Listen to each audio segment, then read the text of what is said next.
I just finished Zenless Zone Zero latest story update, and when it ended, it didn't leave me shocked, at least not in a way Wuthering Waves latest story update did. There weren't any massive lore reveals or a genre-defying moment.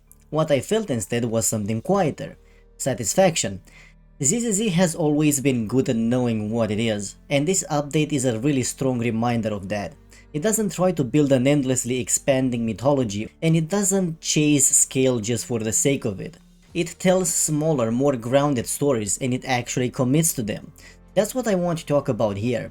Why this update works as well as it does, why ZZZ's storytelling feels unusually stable compared to a lot of other gacha games, and why sometimes restraint ends up being a much stronger narrative choice than ambition.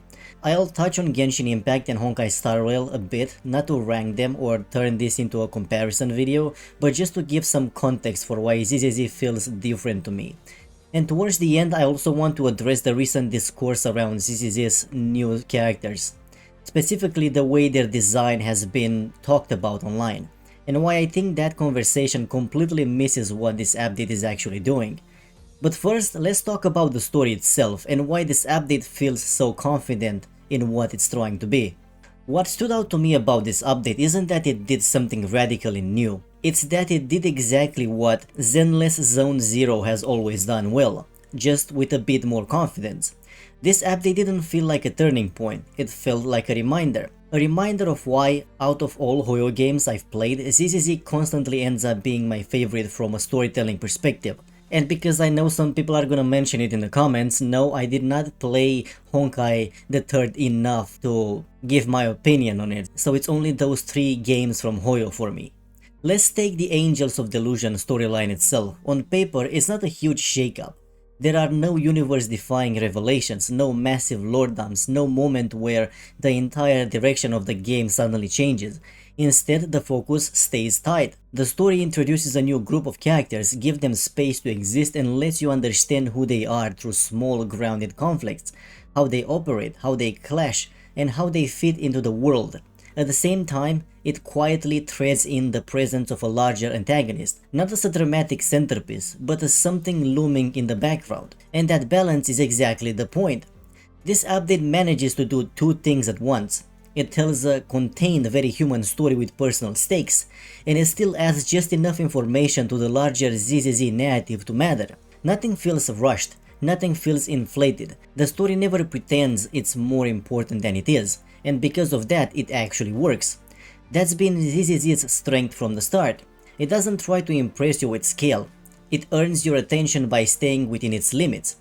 Compared to other gacha games that constantly aim for bigger worlds, bigger twists and bigger consequences, ZZZ feels remarkably stable. It tells stories that fit its tone and its characters, and it trusts that restraint to carry the experience. So this update didn't blow my mind, but it did quietly reinforce why I trust ZZZ's storytelling more than most gacha games, and why every time I finish one of its story updates, I come away feeling satisfied instead of exhausted. What makes this update work so well ties back to something bigger, and it's a word I keep coming back to when I think about Zenless Zone Zero as a whole: grounded. That might sound simple, but in gacha storytelling it's actually a pretty big deal. ZZZ doesn't try to tell its story inside a sprawling, continent-spamming world or a constantly expanding cosmic narrative. The setting is smaller, the scope is tighter, the main plotline is more contained, and because of that the story has fewer ways to lose itself.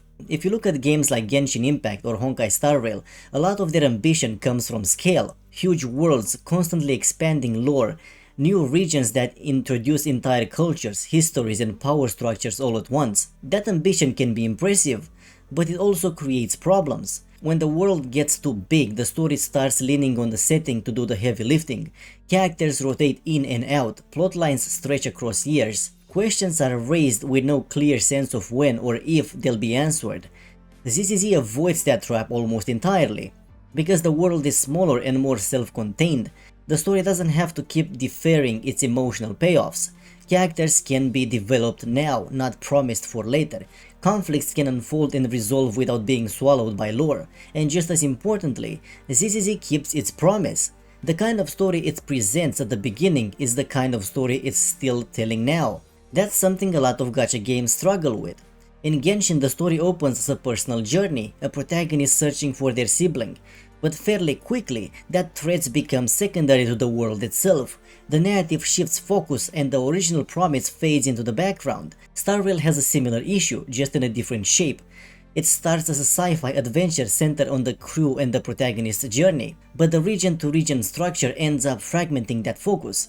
Each world becomes its own story, loosely connected with the main narrative stretched thin between them. ZZZ doesn't do that. It stays committed to its core. It doesn't constantly reinvent its narrative structure to chase a bigger sense of importance, and because of that, the quality stays consistent. That consistency matters more than big peaks. With ZZZ, I don't finish an update wondering whatever the next one will suddenly collapse under a new direction. I don't feel like the story is constantly renegotiating what it wants to be. I trust it, and in gacha storytelling where long-term consistency is rare, that trust is worth more than spectacle. That sense of trust I talked about in the previous section becomes most obvious when you look at the characters introduced in this update, because once the story shifts its focus from structure to people, Zenless Zone Zero is completely in its element. The Angels of Delusion storyline is, without question, the highlight of this update, and what struck me immediately was how small the conflicts were, especially compared to what we've been seeing lately in other gacha games. No world-ending threat, no cosmic catastrophe, no urgent countdown to total annihilation. Instead, we're dealing with human struggles, and that felt incredibly refreshing. Arya in the main story and Suna in the event story aren't defined by grand destinies or overwhelming power. They're defined by insecurities, self-perception, fear, and the quiet pressure of expectations, things that feel painfully familiar. What makes these stories work isn't tragedy for the sake of tragedy. In fact, that's something I usually struggle with. A lot of tragic storytelling ends up feeling hollow to me, like it's trying too hard to force emotion instead of earning it. This update does the opposite. The conflicts are restrained, the stakes are personal, and because of that, the emotional payoffs feel genuine rather than manufactured. Suna's story in particular stands out for how it handles insecurity. Watching her confront and gradually move past her self-doubt isn't framed as a dramatic transformation.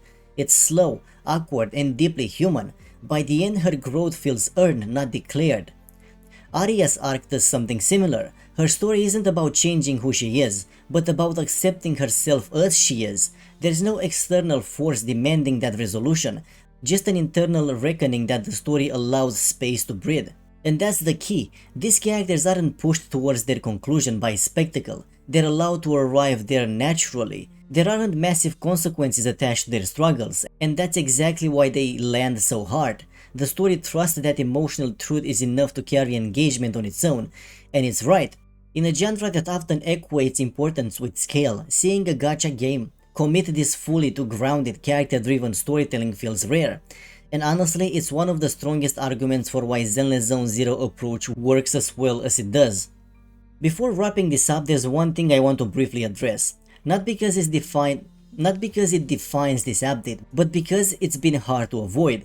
I don't spend much time on social media. I don't really follow online discourse in real time. Most of what I see comes secondhand from other creators, and that's how I became aware of the conversations around the Angels of Delusion, specifically the claims about their designs and the way people have framed those discussions. So I want to be clear about where I'm coming from. When I look at these characters, my first reaction isn't about how they look, it's about who they are in the story, their writing, their struggles, their role in the narrative. That's always been my entry point into fiction, especially in a game like Zenless Zone Zero, which puts so much emphasis on grounded, character-driven storytelling. And looking at the Angels of Delusion in context, I don't see characters being sexualized. There's also a practical in-story reason why some of these characters are perceived as young, and it's worth spelling that out clearly. Take Suna for example. Even though the game never states an exact age, her story gives us enough context to make a reasonable estimate. We know she was already old enough to form clear memories when the old capital fell, and we also know that event happened more than a decade ago. That alone places her at least late teen age in the current timeline, very likely around 18 if not older. So the idea that these characters are meant to be children doesn't really hold up when you look at the narrative itself. What does affect perception is presentation. The Angels of Delusion wear light, loose, almost idol-like clothing, designs that emphasize softness, movement, and vulnerability. rather than maturity or authority. That stylistic choice naturally makes them read us younger, even when the story doesn't frame them that way. And that's an important distinction. Looking youthful isn't the same thing as being written as a child. In ZZZ's case, the character's design support the themes of fragility, identity, and emotional exposure that the story is exploring, not exploitation or shock value. When you place those designs back into narrative context, they stop being suspicious and start making sense. More importantly, reducing these characters to surface level judgments completely misses what the update is actually doing. These are deeply human stories about insecurities, identity, and self-acceptance. Focusing solely on appearance flattens that complexity and ignores the emotional work the narrative is doing. It turns characters into symbols instead of people, and stories into talking points instead of experiences. And that's ultimately why this discourse feels so disconnected from the update itself. Zenless Zone Zero isn't asking you to look at these characters in isolation, it's asking you to understand them through their actions, their conflicts, and the choices they make. When you engage with them on that level, the noise around their designs start to feel strangely irrelevant, which in a way circles back to why this story works so well in the first place. It trusts its audience to look past the surface and to meet the story where it actually lives. At the end of the day, this update didn't work because it was shocking or because it revealed some massive secret about the world. It worked because Zenless Zone Zero knows what it is. It tells smaller stories in smaller spaces with characters who feel like people first and narrative tools second. And because of that, it doesn't need to constantly escalate. It doesn't need to threaten the world every update. It doesn't need to drown in lore to prove that it matters. The Angels of Delusion storyline is a perfect example of that philosophy. The conflicts are human, the stakes are personal, and the emotional payoff comes from watching characters confront themselves, not from watching everything explode. That restraint is what makes ZZZ feels unusually reliable in a genre that often overreaches. I don't finish these updates wondering if the next one will suddenly forget what kind of story it's telling.